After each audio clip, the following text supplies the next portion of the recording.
Merry Christmas to all at home and abroad. As Christians, we believe in the Immaculate Conception and birth, the life examples and teachings, and the death and resurrection of Jesus Christ to be the fundamental pillars of our faith. Christmas is the time reserved in our calendar to celebrate the birth of Christ, which happened during a time of great suffering and hardship some 2,000 years ago.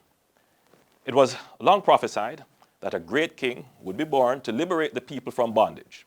However, Jesus and his message of personal liberation of the soul by loving God with all your heart and loving your neighbor as you love yourself was not the king or message that many expected. And indeed, many conspired against him. Today, the world still looks for the hope of liberation from the struggles we face, and the message of Jesus' birth remains the same. We must love God and believe in him, and we must love one another as we love ourselves.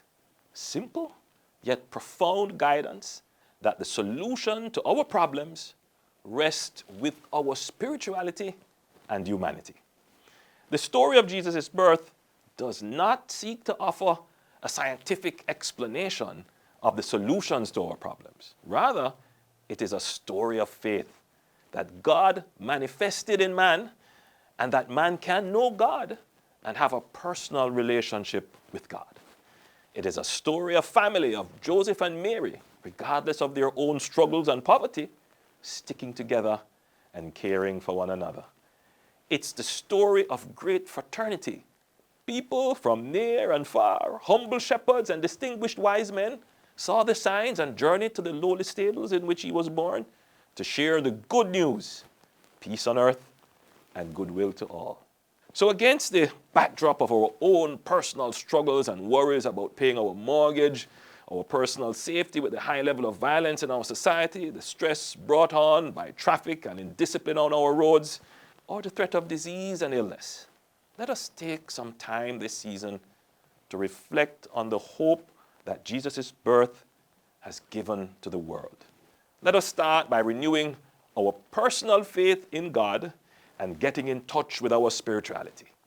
Indeed, this is the time that family members gather and rekindle the familial bonds. Let us express our faith and love through our family. That no matter the circumstances, wealth or poverty, sickness or health, we are going to stick together and care for each other. And as we rekindle these bonds in our families, let the light of hope, faith, and love emanate from our home to everyone in our community, rich or poor, young or old, able or disabled. As we celebrate the season, let us take the time to acknowledge and thank those who stand guard to keep us safe. Our essential services, air traffic controllers, doctors and nurses. I wish to specifically acknowledge and thank the men and women of the JCF and the JDF, who are even now deployed to keep the peace in various communities across Jamaica. It is a difficult task. However, we cannot give up. You are the last line of defense against those bent on destroying the peace. We can only observe the true meaning of the season in peace. We can only celebrate and be festive in peace.